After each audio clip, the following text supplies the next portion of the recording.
Os reloxos antigos gozan actualmente de gran popularidade e así o están a constatar desde o propio sector reloxeiro. Pues sí, está volviendo sobre todo la juventud. Cada vez da más aprecio a esos relojes del abuelo, de los padres, y algunos pues los compran en comercios y fuera, ¿no?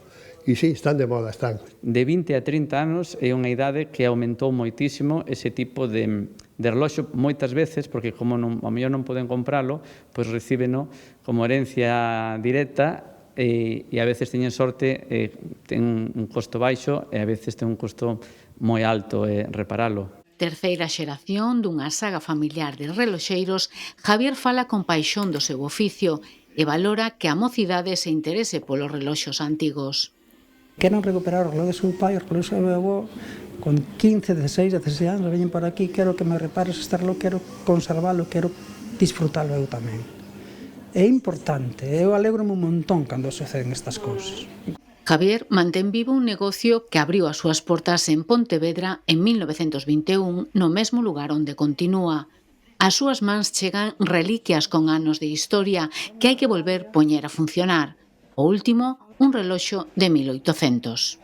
É unha máquina francesa, un París, que ten unha estrutura de Fernando VII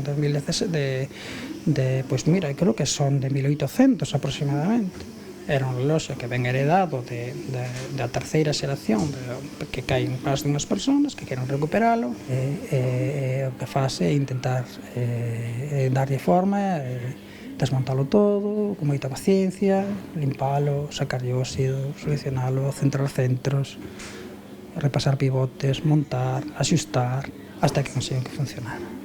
Entre os reloxos que volven ás xoierías para seren reparados nos seus talleres non faltan os suizos, son dos máis prezados. Para mí de los años 60 a 90, sí, fue la época para mí mejor de los relojes, la calidad de relojes suizos y después de la calidad de los relojes japoneses también.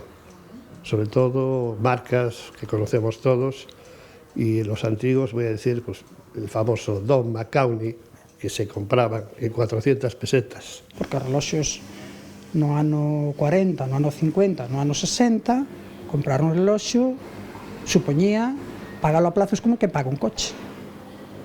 Non é mentira o que te estou dicindo. O sea, eso sí, comprabas un reloxo, poníano no pulso e pa toda a vida.